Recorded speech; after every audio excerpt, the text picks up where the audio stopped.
Today our topic is Python pandas, and in this lecture we are going to discuss about data frame. In our last lecture we already discussed about how to create series, and in this lecture our main focus is to create data frame, and we'll see that how we can create data frame using Python pandas library. So let's start. चलिए student start करते हैं। सबसे पहले Python pandas data frame के बारे में कल जैसे हमने डिस्कस किया था कि सीरीज़ और डेटा फ्रेम ये टू डेटा स्ट्रक्चर हैं जो पाइथन pandas सपोर्ट करता है, जहाँ दोनों में डिफरेंस ये है कि सीरीज़ जहाँ पर सिंगल डायमेंशनल डेटा स्ट्रक्चर है और वहीं पर डेटा फ्रेम आपको टू डायमेंशनल डेटा स्ट्रक्चर है। तो दोनों ही डेटा को कंटेन स्टोर करने के लिए, डेटा के बीच में रिलेशनशिप मेंटेन करने के लिए, डेटा को एनालिसिस करने के लिए यूज़ किया जाता है। इसके थ्रू अगर हमारे पास सीरीज़ या डेटा फ्रेम में अगर हमारा डेटा है तो हम डेटा को ईजिली एनालिसिस कर सकते हैं। तो यहाँ पर अगर हम डेटा फ्रेम की बात करें तो a data frame is a two dimensional data structure that is data is aligned in a tabular fashion in rows and columns. इसका मतलब सिंपल सा है कि टू डायमेंशनल डेटा स्ट्रक्चर है, डेटा आपका रो एंड कॉलम में divided है, जहाँ सिर्फ आपका सीरीज़ में सिर्फ एक कॉलम होता था, यहाँ पर मोर देन वन कॉलम्स होते हैं। तो रोज एंड कॉलम्स होते हैं यहाँ पर, जैसे हम एक एग्जाम्पल में नीचे देख भी रहे हैं। ये एक हमारा डेटा फ्रेम है जिसमें हमारे पास 4 कॉलम्स हैं, name, age, address and qualification, और डिफरेंट टाइप का डेटा है। नेम और एज की खासतौर से बात करें तो स्ट्रिंग है, एज में आपका इंटीजर वैल्यू है। तो फीचर्स क्या क्या होते हैं डेटा फ्रेम के, ये समझना होगा सबसे पहले। फर्स्ट पॉइंट है potentially columns are of different types. इसमें कॉलम्स डिफरेंट टाइप्स के हो सकते हैं, ये कोई ज़रूरी नहीं है कि कॉलम सेम टाइप के होंगे। जैसे इस केस में भी हम देख रहे हैं, एज में हम इंटीजर टाइप की वैल्यू स्टोर कर रहे हैं, वहीं पर नेम में हम स्ट्रिंग वैल्यू स्टोर कर रहे हैं। साइज़ म्यूटेबल, साइज़ को आप बढ़ा सकते हैं, घटा सकते हैं, तो साइज़ मैटर नहीं करता उतना ज़्यादा। तो साइज़ आप अपनी अकॉर्डिंग साइज़ को इंक्रीज़ और डिक्रीज़ कर सकते हैं, चेंज कर सकते हैं। Labelled axes, rows and columns, आप देखेंगे रो के भी नेम है, ठीक है, जैसे यहाँ पर एज, एड्रेस, क्वालिफिकेशन, नेम, ये 4 कॉलम्स हैं, और यहाँ पर कॉलम, ये कॉलम्स के नेम है। और जहाँ तक रो की बात है तो रो पर भी 0 1 2 3 4 उसी तरीके से लिखा हुआ जैसे सीरीज़ में था। तो यहाँ हम कह सकते हैं लेबल्ड एक्सेस है। हम इसमें डिफ़ॉल्ट भी होते हैं, इसमें आप अपना नेम भी दे सकते हैं अपनी तरफ से, रो और कॉलम दोनों के एक्सेस को। रो एक्सेस और कॉलम एक्सेस आप दोनों ही नेम दे सकते हैं। यहाँ पर आप देखेंगे कॉलम्स के नेम दे रखे हैं, लेकिन रो पर जो डिफ़ॉल्ट नेम है, डिफ़ॉल्ट इंडेक्स पोजीशन होती है, उसके थ्रू रिप्रेजेंटेशन कर रखा है, जो 0 और 1 से स्टार्ट होती है। नेक्स्ट है कैन परफॉर्म अर्थमेटिक ऑपरेशन और रोज एंड कॉलम्स। इसमें हम अर्थमेटिक ऑपरेशन परफॉर्म कर सकते हैं रो पर भी और कॉलम पर भी। तो ये कुछ 4 मेन फीचर्स थे डेटा फ्रेम के। तो एक बार मैं फिर से रिपीट कर देता हूँ main points. First of all, data frame two dimensional data structure है। It means data is align in the forms of rows and columns. Second thing ये है कि इसमें आप कॉलम्स और रोज़, कॉलम्स डिफरेंट टाइप्स के होते हैं, ये ज़रूरी नहीं कॉलम्स सभी सेम टाइप के हों। साइज़ म्यूटेबल होता है, लेबल्ड एक्सेस होता है, और अर्थमेटिक ऑपरेशंस हम परफॉर्म कर सकते हैं रोज़ पर भी और कॉलम्स पर भी।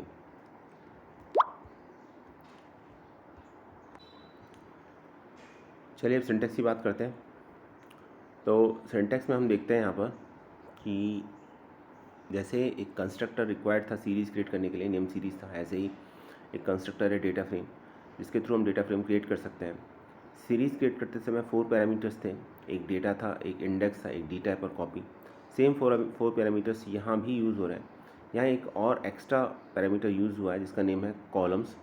अब कॉलम्स इसलिए यूज़ हुआ क्योंकि जहाँ तक सीरीज़ की बात है तो सीरीज़ में तो सिर्फ एक ही कॉलम हुआ करता था, लेकिन डेटा फ्रेम में अगर हम देखें तो डेटा फ्रेम में एक से ज़्यादा कॉलम होते हैं, तो इसलिए यहाँ पर एक और पैरामीटर कॉलम्स ऐड किया गया है। तो नंबर ऑफ़ पैरामीटर्स की अगर बात करें तो 4 पैरामीटर्स डिफाइन किए गए हैं इसके अंदर, data, index, column, D type और कॉपी। डेटा को इंडेक्स, डी टाइप और कॉपी का सेम वही वर्क है जो आपका सीरीज़ क्रिएट करते समय था। कॉलम्स एक और ऐड किया गया जिसमें हम कॉलम्स को नेम दे सकते हैं। बाय डिफ़ॉल्ट np.arrange n से इसकी लेबलिंग होती है। तो चलिए एक बार फिर से देखते हैं। सबसे पहले फर्स्ट पैरामीटर है डेटा। तो ऑब्वियसली बात है, जब आप डेटा फ्रेम क्रिएट करोगे तो आपको डेटा की रिक्वायरमेंट होगी। तो जो रॉ डेटा होगा वो कोई सीरीज़ हो सकती है, कोई एरे हो सकता है, कोई लिस्ट हो सकती है, कोई डिक्शनरी हो सकती है, इवन कोई कांस्टेंट या खुद एक और डेटा फ्रेम हो सकता है जहाँ से आप रॉ डेटा ले रहे हैं और जिसकी हेल्प से आप डेटा फ्रेम को क्रिएट कर रहे हैं। तो ये पैरामीटर है डेटा। तो डेटा की वैल्यू इनमें से कुछ भी हो सकती है, array, list, map, dictionary, constant और कोई अदर डेटा फ्रेम भी। सेकंड बात करें इंडेक्स की, तो रो लेवल की अगर हम बात करें तो इसमें इंडेक्स के लिए आप इसमें डिफ़ॉल्ट होता है n p dot arange n, यानी आप नहीं दोगे इसमें इंडेक्स की वैल्यू नहीं दोगे, मेंशन नहीं करोगे, तो n p dot arange n से डिफ़ॉल्ट वैल्यू मेंशन होंगी। और यहाँ पे n p dot arange n से मतलब ये है कि काउंटिंग 0 1 2 3 इस तरीके से स्टार्ट होगी। और इसी तरीके से कॉलम्स के लिए default n p arange n होता है, ठीक है, अगर आप कोई इंडेक्स वैल्यू पास नहीं करते कॉलम के लिए भी। डी टाइप में आपको डेटा टाइप बताना पड़ेगा ईच कॉलम का। और जहाँ तक कॉपी की बात है, देखिए डेटा टाइप में आपको जब सीरीज़ में यूज़ कर रहे तो एक ही कॉलम था तो वहाँ पर एक कॉलम का डेटा टाइप बताना पड़ता था। यहाँ पर एक से ज़्यादा कॉलम है तो सबका डेटा टाइप बताना पड़ेगा आपको, ठीक है। नेक्स्ट है कॉपी। कॉपी की डिफ़ॉल्ट वैल्यू फॉल्स होती है, तो अगर आप कॉपी करना चाहते हैं तो इसकी वैल्यू को ट्रू कीजिए। ये डेटा को कॉपी करने के लिए यूज़ की जाती है। तो ये 5 पैरामीटर्स हैं। यहाँ से एक क्वेश्चन बनता है आपका मल्टीपल चॉइस में, और ये पूछा जा सकता है कि कितने number of parameters, how many number of parameters are used to create a data frame. तो आंसर होगा इसका 5, ठीक है। और सबको पता होना चाहिए आपका कि कौन कौन से हैं data, index, column, D type और कॉपी, ये 5 पैरामीटर्स हैं। और जहाँ तक सीरीज़ की बात है तो वहाँ 4 पैरामीटर्स यूज़ किए जाते थे, कॉलम्स को छोड़ के बाकी सभी थे डेटा, इंडेक्स, डी टाइप और कॉपी। अब डेटा फ्रेम कैसे क्रिएट कर सकते हैं, तो जैसे हमने सीरीज़ में देखा, हमने सीरीज़ को क्रिएट किया था लिस्ट की हेल्प से, ठीक है, टपल की हेल्प से, एरे की हेल्प से, कांस्टेंट की हेल्प से, डिक्शनरी की हेल्प से। और तो उसी तरीके से हम डेटा फ्रेम को भी क्रिएट कर सकते हैं लिस्ट की हेल्प से, डिक्शनरी की हेल्प से, सीरीज़ की हेल्प से, इवन सीरीज़ की हेल्प से कर सकते हैं। अगर सीरीज़ है हमारे पास ऑलरेडी तो हम सीरीज़ को, डिफरेंट सीरीज़ को ऐड करके भी हम डेटा फ्रेम क्रिएट कर सकते हैं। नमपाई एनडी एरे की हेल्प से कर सकते हैं। और अगर हमारे पास कोई और डेटा फ्रेम है, पहले से बना हुआ डेटा फ्रेम है, उसको हम चाहते हैं कि ये आपका ये एक इसकी हेल्प से एक और हम डेटा फ्रेम क्रिएट कर लें, तो वो भी पॉसिबल है। तो इसको बोलेंगे अनदर डेटा फ्रेम। तो इस तरीके से हम डेटा फ्रेम को बना सकते हैं।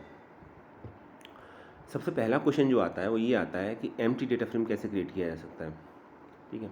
तो ये अक्सर पूछ लिया जाता है एग्ज़ाम में, और बात बड़ी सिंपल सी है, उसमें कुछ कन्फ्यूज़न की आई थिंक कोई स्कोप नहीं है उसमें कन्फ्यूज़न का।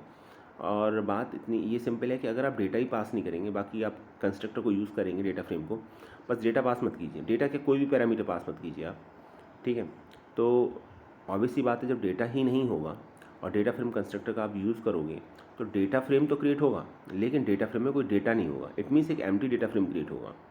तो सबसे पहला काम जो आपको करना है वो ये कि सबसे पहले तो पांडास लाइब्रेरी को इंपोर्ट करना है। तो आप लिखेंगे import pandas as p d, फिर लिखेंगे d f equal to p d dot data frame. तो इसकी हेल्प से आप एक डेटा फ्रेम क्रिएट कर देंगे। डेटा फ्रेम का नेम होगा यहाँ पर डी एफ, और फिर डी एफ को जब आप प्रिंट करेंगे तो एक एम्प्टी डेटा फ्रेम क्रिएट होगा। एम्प्टी डेटा फ्रेम का मतलब है लिखा हुआ आएगा कि कॉलम में कोई डेटा नहीं है और रो में भी और इंडेक्स में भी कुछ भी नहीं है। तो लिखा भी हुआ है, देखिए इसी तरीके से आउटपुट आएगा empty data frame, columns square bracket में कुछ भी मेंशन नहीं है, इसी तरीके से इंडेक्स के लिए मेंशन कर रखा है। इट मीन्स एक आपने एम्प्टी डेटा फ्रेम क्रिएट किया। तो एम्प्टी डेटा फ्रेम क्रिएट करना बहुत आसान है।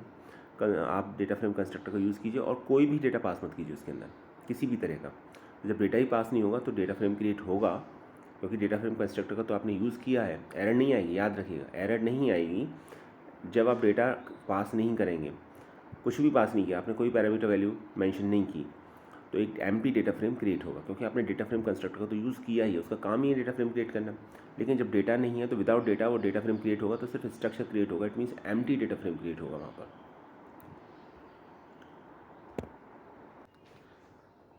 नेक्स्ट है create a data frame from list. तो अभी हम एक लिस्ट की हेल्प से डेटा फ्रेम क्रिएट करेंगे। तो सबसे पहले तो पांडास लाइब्रेरी को इंपोर्ट करना पड़ेगा, तो लिखेंगे import pandas as p D. उसके बाद एक डेटा लेंगे, डेटा का मतलब यहाँ पर एक लिस्ट लेंगे, लिस्ट का नाम हमने डेटा ही ले लिया है चलिए यहाँ पर, और एक लिस्ट क्रिएट की हमने। लिस्ट में एलिमेंट है 1 2 3 4 5।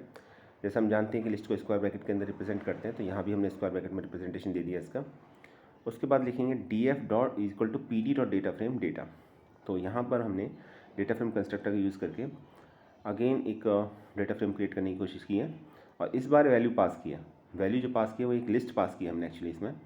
तो होगा क्या कि लिस्ट एक डेटा फ्रेम में कन्वर्ट हो जाएगी, लेकिन यहाँ पर लिस्ट एक है और लिस्ट के जो एलिमेंट्स हैं वो कॉलम की फॉर्म में दिखाई देंगे, तो एक्चुअली एक ही कॉलम क्रिएट होगा।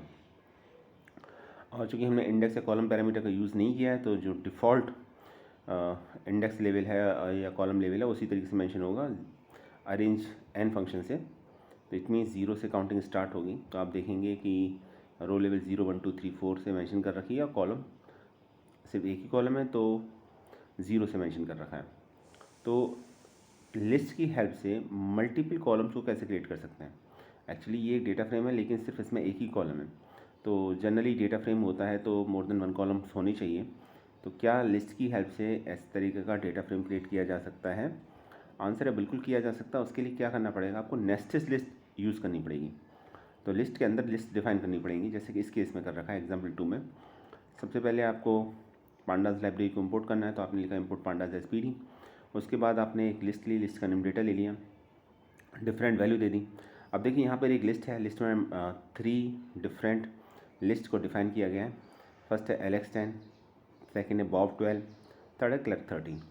तो ये LX10, Bob12 और Clerk13 ये जो आपकी 3 लिस्ट हैं, तो ये आपकी जब इस तरीके से हम एक नेस्टेड लिस्ट को क्रिएट करेंगे तो होगा क्या कि फर्स्ट रो में जो डेटा आएगा वो आएगा LX10, सेकेंड रो में जो डेटा आएगा वो आएगा Bob12 और थर्ड रो में जो डेटा आएगा वो आएगा Clerk13। तो जब इस तरीके से नेस्टेड लिस्ट को डिफाइन किया जाता है तो जो इनर लिस्ट होती है वो एक्चुअली रो में कन्वर्ट हो जाती है, जैसे कि इस केस में हुआ है। अब आप यहाँ पर ये चाहते हैं कि ये जो आपने लिस्ट डिफाइन की है या जो आपने डेटा फ्रेम क्रिएट किया है, डेटा फ्रेम है, रो और कॉलम्स के आप नेम चाहते हैं या सिर्फ कॉलम के नेम चाहते हैं, चलिए तो हम यहाँ पर कॉलम्स पैरामीटर का यूज़ करेंगे। तो हम लिखेंगे df is equal to pd.data frame, data को as a parameter value pass करेंगे और फिर हमने कॉलम्स पैरामीटर का यूज़ किया, उसमें लिखा नेम कॉमा एज। तो आप देखेंगे कि फर्स्ट कॉलम का नेम हो जाएगा, सेकंड का एज हो जाएगा आपका। तो ये याद रखिएगा उस केस में। तो देखिए हुआ क्या है इसमें, हुआ ये है इसके अंदर कि आपने एक नेस्टेड लिस्ट ली और नेस्टेड लिस्ट में जो इनर लिस्ट है, ठीक है, जितनी भी, तो वो आपकी रो में कन्वर्ट हो जाती हैं। और आपने कॉलम्स पैरामीटर का यूज़ किया तो आपने उसमें उनको नेम भी प्रोवाइड करा दिए। तो फर्स्ट कॉलम का नेम है नेम और सेकंड का है एज। इंडेक्स पैरामीटर का यूज़ नहीं किया आपने, तो देखिए वहाँ पर जो डिफ़ॉल्ट इंडेक्स लेवल है वो मेंशन होगा 0 1 2 इस तरीके से। सेकंड है create a data frame of dict of n d array. अब हमारे पास एक डिक्शनरी है, ठीक है, उसकी हेल्प से हम एक डेटा फ्रेम क्रिएट करेंगे। तो देखिए कैसे करेंगे। तो यहाँ पर सबसे पहले आपको जो काम करना पड़ेगा फर्स्ट वो ये कि आपको एक लाइब्रेरी को इंपोर्ट करना पड़ेगा। तो हमने लाइब्रेरी इंपोर्ट की, इंपोर्ट पांडास एसपीडी। उसके बाद आप देखेंगे तो इसमें हमने एक डिक्शनरी ली, डिक्शनरी का नाम लिया डेटा। और जैसा हम जानते हैं कि डिक्शनरी अनऑर्डर डेटा टाइप है, डिक्शनरी में एलिमेंट्स को हम कर्ली ब्रैकेट्स के अंदर रिप्रेजेंट करते हैं। पहले की लिखते हैं, फिर कॉलम के बाद वैल्यू लिखते हैं। इट मीन्स ये कंप्लीट एलिमेंट होगा। तो की वैल्यू का कॉम्बिनेशन होता है। तो हमने की मेंशन की नेम, और नेम की के अंगेंस्ट हमको मल्टीपल वैल्यूज़ लेनी है। तो हम मल्टीपल वैल्यूज़ लेने के लिए हम एक लिस्ट की फॉर्म में वैल्यूज़ को पास करेंगे, ठीक, ताकि नेम आपका एक कॉलम बन जाए और आपका जो लिस्ट के एलिमेंट्स हैं वो आपके इस कॉलम की वैल्यू बन जाए। देखिए बात ऐसी है कि जब कभी भी हम डिक्शनरी की हेल्प से जब हम कभी भी क्रिएट करते हैं आपका डेटा फ्रेम, तो डिक्शनरी की जो की होती हैं वो आपके कॉलम्स नेम में कन्वर्ट हो जाती हैं। तो यहाँ पर हमें कॉलम्स नेम के बारे में बहुत कुछ ज़्यादा नहीं सोचना है। जैसे ही मैंने आपका एक की ली नेम, तो नेम ऑटोमेटिकली एक कॉलम नेम में कन्वर्ट हो गई। अब उसके अगेंस्ट अगर मैं सिर्फ एक ही वैल्यू लेता तो सिर्फ उस कॉलम में एक ही सिंगल वैल्यू अपीयर होती। लेकिन अगर आपको मल्टीपल वैल्यूज चाहिए तो फिर मैं आपको लिस्ट की फॉर्म में आपको पास करना पड़ेगा वैल्यू, जैसे कि मैंने इस केस के अंदर किया है। तो नेम कॉलम और फिर एक लिस्ट पास की है जिसमें वैल्यूज है टॉम, जैक, स्टीव और रिकी। तो ये उस कॉलम में दिखाई देंगे आपको, टॉम, जैक, स्टीव और रिकी। उसके बाद आपने एक और कॉलम लिया, नेम, एज लिया। फिर उसमें आप देखेंगे तो उसमें वैल्यूज दे रखी हैं 28, 34, 29, 42। तो ये एज कॉलम में वैल्यू दिखाई देंगे आपको। और नेक्स्ट लाइन के अंदर जैसा आप देख सकते हैं लिखा है df is equal to pd.data frame data. तो यहाँ पर हमने डेटा फ्रेम को क्रिएट किया है और डेटा फ्रेम को क्रिएट किया है हमने यहाँ पर, और कोई भी इंडेक्स या कॉलम पैरामीटर का यूज़ नहीं किया। देखिए कॉलम्स का तो यूज़ करने की ज़रूरत भी नहीं है, क्योंकि जैसे मैंने बताया कि डिक्शनरी की हेल्प से जब कभी भी हम डेटा फ्रेम क्रिएट करते हैं तो कॉलम्स नेम जो कीज़ होती है वो ऑटोमेटिकली कॉलम्स नेम में कन्वर्ट हो जाती है। लेकिन यहाँ पर एक डिसएडवांटेज है इसका, वो ये चूँकि डिक्शनरी एक अनऑर्डर डेटा टाइप है तो कॉलम्स का ऑर्डर भी फिक्स नहीं होगा। मे भी पहले नेम आए एज बाद में आए, मे भी एज पहले आए नेम बाद में आए। जैसे इस केस के अंदर देख सकते हैं आप, एज पहले आ रहा नेम बाद में आ रहा है। ऐसा इसलिए क्योंकि आपने डिक्शनरी की हेल्प से डेटा फ्रेम को क्रिएट किया है, और उस केस में चूँकि डिक्शनरी एक अनऑर्डर डेटा टाइप है तो कॉलम नेम किसी भी ऑर्डर में आ सकते हैं। लास्ट में डेटा फ्रेम को प्रिंट किया, इसका आंसर आपकी स्क्रीन पर है जैसा आप देख सकते हैं। तो क्वेश्चन यहाँ पर ये है कि हम ये ऑर्डर कैसे फिक्स करेंगे कॉलम का, या हम क्या कोई एक ऐसा कॉलम भी इंट्रोड्यूस कर सकते हैं जो की ना हो, और अगर कर सकते हैं तो फिर उसकी वैल्यूज़ क्या होंगी, किस तरीके से वैल्यूज़ रिप्रेजेंट होंगी। तो ये एक क्वेश्चन है। तो यहाँ इसका आंसर मिलेगा आपको। देखिए, सेम डेटा फ्रेम क्रिएट किया गया है इस बार भी। इस बार हमने क्या काम किया है, इस बार हमने इंडेक्स पैरामीटर का यूज़ किया है, कॉलम पैरामीटर का अभी भी यूज़ नहीं किया है। ठीक है, वो हम बताएंगे अभी थोड़ी देर में। तो अगर इंडेक्स कॉलम पैरामीटर का यूज़ करेंगे तो डिफरेंट इंडेक्स की वैल्यू दे दी आपने। इंडेक्स की वैल्यू है rank 1, rank 2, rank 3, rank 4। These are the different values of the index parameter. तो होगा क्या कि जो नेम है वो चेंज हो जाएंगे, जो बाई डिफ़ॉल्ट 0, 1, 2, 3 थे वो अब रैंक 1, रैंक 2, रैंक 3 और रैंक 4 हो जाएंगे। आप क्वेश्चन में आप स्क्रीन पर देख भी सकते हैं आउटपुट जो दे रखा है। तो इंडेक्स लेवल आपका इस तरीके से मेंशन होगा, रैंक 1, रैंक 2, रैंक 3 और रैंक 4 से। जहाँ तक कॉलम की बात है तो ऑलरेडी वहाँ पर जो कीज़ थी, और जैसे मैंने बताया कि वो कॉलम का काम करती है यहाँ पर। तो यहाँ पर फर्स्ट कॉलम है एज, सेकंड है नेम। एज और नेम में आपका ऑर्डर फिक्स नहीं है क्योंकि अनऑर्डर डेटा टाइप है।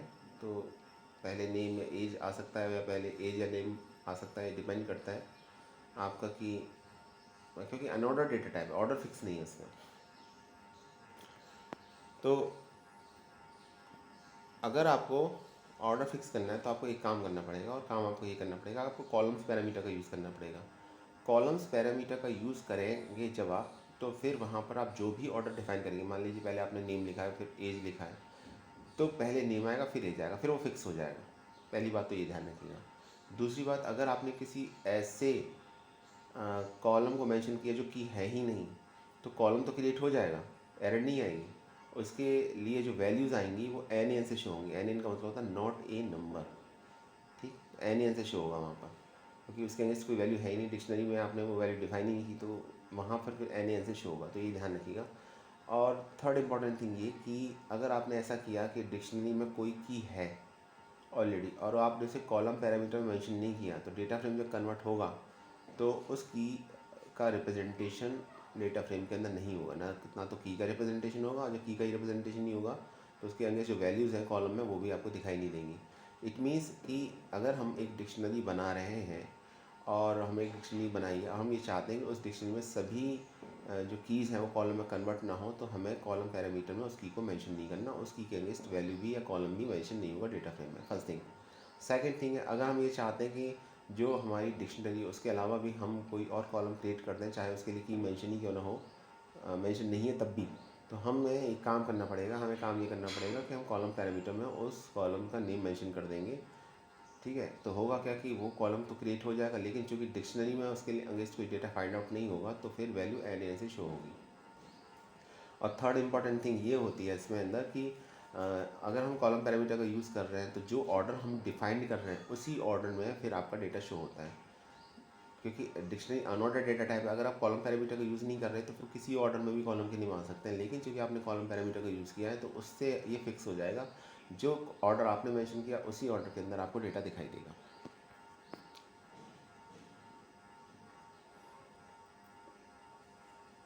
यहाँ पर ये क्वेश्चन है, create a dictionary from a list of dictionary.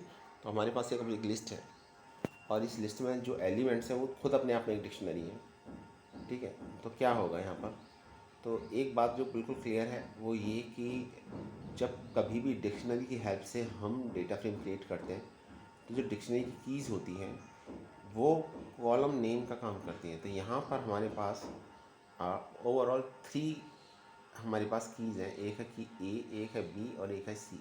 3 keys हैं। तो फर्स्ट अगर हम डिक्शनरी की बात करेंगे, जो एक लिस्ट में एक ऐसा एलिमेंट पास की गई है, तो इसमें ए और बी आ रहा है। ए और बी के अंगेंस्ट वैल्यू में 1 और 2 है। सेकंड में ए बी सी आ रहा है, वैल्यू इसके अंगेंस्ट जो है वो है 5, 10 और 20। ठीक है, तो क्या होगा, तो होगा ये कि पहले जितनी भी कीज़ हैं दोनों डिक्शनरी में मिला के, तो जितनी भी डिक्शनरी एज एलिमेंट पास की हैं उन सभी की जो कीज़ हैं वो कॉलम बन जाएंगे यहाँ पर। तो ऑब्वियसली 3 की हैं दोनों को मिला के, तो ए बी सी 3 इसके अंदर लिस्ट बन जाएगी। अब होगा क्या कि इनके अंगेंस्ट जो वैल्यूज़ फाइंड आउट की गई वैल्यूज़ हैं ए बी और सी की, वो आप मेंशन करना है आपको। जैसे फर्स्ट में है 1 और 2, तो 1 और 2 आपके एक रो की फॉर्म में आएगा, और सी में 1 और 2 है ही नहीं। ठीक है, सी के लिए कोई वैल्यू है ही नहीं डिक्शनरी 1 में, तो फिर वहाँ एन एन से वैल्यू का रिप्रेजेंटेशन होगा। एन एन का मतलब है कोई नंबर फाइंड आउट नहीं हुआ। तो फर्स्ट डिक्शनरी के जो एलिमेंट्स हैं, फर्स्ट डिक्शनरी की जो वैल्यूज़ हैं फर्स्ट रो के अंदर रिप्रेजेंट होगी, क्योंकि वहाँ पर सी नेम की कोई की ही नहीं है, तो उसके अंगेंस्ट जो वैल्यू फाइंड आउट होगी, जो वैल्यू लिखी जाएगी वो एन एन से रिप्रेजेंट होगी। सेकंड में देखिए ए के अंगेंस्ट 5 है, बी के अंगेंस्ट 10 है और सी के अंगेंस्ट 20, तो 5, 10 और 20 प्रिंट होगा। यहाँ पे एक बार फिर से बता दूँ कि एन इन का मतलब होता है नॉट ए नंबर, यानी कि यहाँ पर ये मिसिंग एरिया है आपका। नेक्स्ट देखते हैं कि इसी केस में अगर हम इंडेक्स पैरामीटर का यूज़ करें और नेम मेंशन कर दें, जैसे इसमें मेंशन किया मैंने फर्स्ट एंड सेकंड, तो क्या होगा, तो बस यही होगा कि इंडेक्स लेवल आपको फर्स्ट एंड सेकंड से मेंशन होगी, तो बाकी सब कुछ सेम ही है। इसमें बस चेंज ये किया गया है कि इंडेक्स का नेम चेंज कर दिया गया है, इसमें डिफ़ॉल्ट से रिप्रेजेंट नहीं हो रही। It means arrange and function का यहाँ पर जो रिप्रेजेंटेशन है वो यहाँ पर नहीं होगा। फर्स्ट रो का नेम है फर्स्ट रो का नेम है फर्स्ट, और सेकंड रो का नेम ही सेकंड है। ठीक है, क्योंकि आपने इंडेक्स पैरामीटर का यूज़ किया है। यहाँ देखिए, तो अभी इसमें 2 डेटा फ्रेम को क्रिएट किया गया है, एक DF1 और एक DF2। और किया क्या गया है ये देखिए, समझिए कि अभी जो डिक्शनरी हम लेके चल रहे थे, या जो हम एक लिस्ट लेके चले थे जिसमें different dictionary as a data element pass किए गए थे, वही हमने लिया है। A1 B2 A5 B10 और C20, ये 2 डिक्शनरी हैं। ठीक है, अभी इसमें आपने क्या काम किया है, इसके अंदर अगर हम DF1 की देखें तो डेटा फ्रेम को क्रिएट किया गया है इसी डिक्शनरी की हेल्प से। इंडेक्स में पैरामीटर का यूज़ किया गया है, जिसमें वैल्यू दी आपने फर्स्ट एंड सेकेंड, और कॉलम पैरामीटर का यूज़ किया गया, कॉलम्स पैरामीटर का यूज़ किया गया है, वैल्यू दे दी आपने ए और बी। जब मैंने बताया जैसे कि आपको, जब आप कॉलम्स पैरामीटर का यूज़ करते हैं तो वहाँ पर ये ध्यान रखिएगा आप कि जो वैल्यू दें वो वही दें जो कीज़ है। यहाँ पर एक की ए है एक की बी है, तो यहाँ कोई प्रॉब्लम नहीं है। सी भी हम कर सकते थे, हमने नहीं किया। अगर कोई हम की को रिप्रेजेंट नहीं कर रहे तो इट मीन्स उस की के अगेंस्ट डेटा भी रिप्रेजेंट नहीं होगा या डेटा फ्रेम का पार्ट नहीं होगा। सेकंड के अंदर हम देखेंगे तो सेम रिप्रेजेंटेशन है, लेकिन जब कॉलम्स पैरामीटर की बात करते हैं तो यहाँ एक ए है एक B1 है। इट मीन्स बी भी नहीं है सी भी नहीं है, लेकिन एक और न्यू कॉलम हम यहाँ पर रिप्रेजेंट कर रहे हैं B1। तो B1 नाम की कोई की है ही नहीं, तो होगा क्या ये देखिए जब हम प्रिंट कराएंगे तो जैसा मैंने बताया था अभी थोड़ी देर पहले कि कॉलम्स पैरामीटर करने के 3 एडवांटेज हैं। फर्स्ट ऑफ ऑल कि जब हम कॉलम पैरामीटर मेंशन करते हैं तो हम ऑर्डर फिक्स कर देते हैं कॉलम का। जो हम कॉलम्स पैरामीटर में वैल्यू पास करते हैं वही उसी सेम ऑर्डर में कॉलम्स रिप्रेजेंट होते हैं। इट मीन्स अगर हम DF1 की बात करें तो पहले ए आएगा फिर बी आएगा, DF2 की बात करें तो पहले ए आएगा सेकंड B1 आएगा। सेकंड इंपॉर्टेंट पॉइंट ये है कि अगर कोई हम ऐसा कॉलम रिप्रेजेंट करते हैं जो कि है ही नहीं, तो उस केस में वो कॉलम तो क्रिएट होगा, उसके अंगेंस्ट वैल्यू एन से शो होगी। जैसे कि DF2 में दे रखा है ए और B1 दे रखा है, तो B1 नेम की कोई की नहीं है, तो B1 कॉलम तो क्रिएट होगा लेकिन उसके अगेंस्ट जो वैल्यू लिखी जाएगी वो एन से रिप्रेजेंट होगी। थर्ड ये है कि अगर कोई की एग्जिस्ट करती है डिक्शनरी में, ठीक है, और आपने डेटा फ्रेम को क्रिएट किया लेकिन कॉलम्स पैरामीटर में उसको मेंशन नहीं किया, तो फिर उसके अंगेंस्ट वैल्यू या डेटा रिप्रेजेंट नहीं होगा। जैसे कि इस केस में सी के साथ है, तो सी एक की है लेकिन रिप्रेजेंटेशन में आपने कहीं भी कॉलम्स पैरामीटर में सी को मेंशन नहीं किया, तो सी नेम का कोई कॉलम क्रिएट नहीं होगा।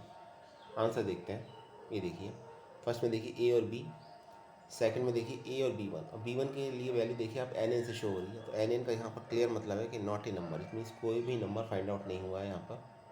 ठीक है, तो ये B1 का रिप्रेजेंटेशन था। तो स्टूडेंट ये था आज का हमारा वीडियो, आई होप आपको समझ में आया होगा। नेक्स्ट वीडियो में हम यहाँ से और कंटिन्यू करेंगे। तो आज के लिए इतना ही, thanks for watching this video.